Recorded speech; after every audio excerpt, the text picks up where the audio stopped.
জাতীয় স্তরের martial art প্রতিযোগিতায় জেলার সাফল্য, 7 পদক জিতে মুখ উজ্জ্বল করল কর্ণজোড়ার একাডেমি।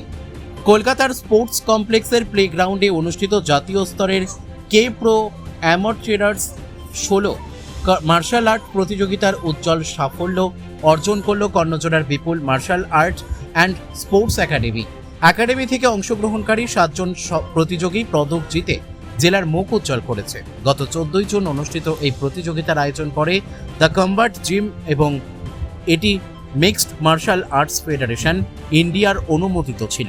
দেশের বিভিন্ন প্রান্ত থেকে আগত প্রতিযোগীদের উপস্থিতিতে প্রতিযোগিতাটি অত্যন্ত প্রতিদ্বন্দ্বিতাপূর্ণ হয়ে ওঠে। সেই কঠিন লড়াইয়ের মধ্য দিয়েই জেলার প্রতিযোগীরা নিজেদের দক্ষতার পরিচয় দিয়ে উল্লেখযোগ্য সাফল্য অর্জন করেন।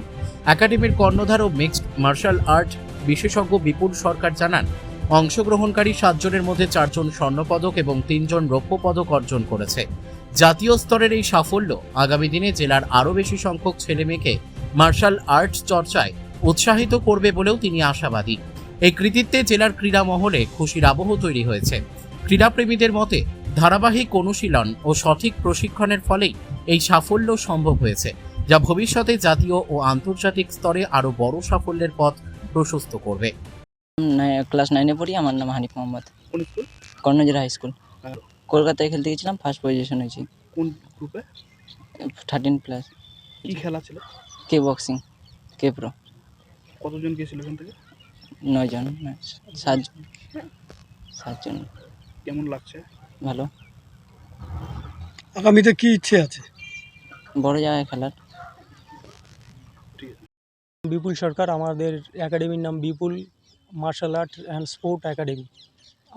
এটা হয়েছিল কলকাতায় দ্য কম্ব্যাট জিম নামে একটা জিম রয়েছে, যে অর্গানাইজ করেছিল যেটাকে বলে লিগ ফাইট কে প্রো চ্যাম্পিয়নশিপ। এখান থেকে আমাদের 7 জন বাচ্চা গিয়েছিল, তার মধ্যে 3 জন সেকেন্ড হয়েছে আর 4 জন ফার্স্ট হয়েছে। কি নাম তাদের? নাম হানিফ, জুইদা মাই, রৌনক মণ্ডল, নিলয় রায়, শিবম বর্মন, অনন্যা বর্মন। কোথায় হয়েছে? কোন বলে রে ওটাকে? খিদিরপুরে। মূলত কি আপনারা প্রশিক্ষণ দেন? এখানে karate, kick boxing, MMA, judo, BJJ, combat স্পোর্টের অল। এর আগে কোথাও খেলতে গেছিল? হ্যাঁ, প্রচুর খেলেছে, এরা ইন্টারন্যাশনালও খেলেছে।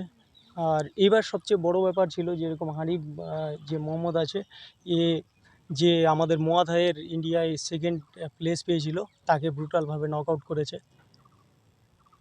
আর সেকেন্ডলি যে জুইদা মাই আছে, এর কোনো অপোনেন্ট ছিল না। তো ক্যাচ ওয়েটে ছেলেদের অ্যাটলিস্ট ওর 33 কেজি ওয়েটে খেলে, 45 কেজির অপোনেন্টের সাথে ফাইট করে সেকেন্ড প্লেস পেয়েছে। এবার ফিমেল হয়ে মেলকে হারিয়ে। কতটা খুশি?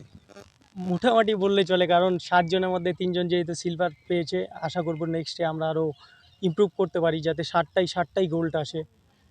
এরপর আর কোথায় এরকম সম্ভাবনা রয়েছে? প্রচুর গেমস রয়েছে সামনে, কিছু কিক বক্সিংয়ের রয়েছে। তারপরে আমরা যাচ্ছি যে হানিফ যেরকম আছে, জুই আছে, আরও যারা খেলেছে ওদেরকে ওয়ার্ল্ড চ্যাম্পিয়নশিপে পাঠানোর ট্রাই করছি।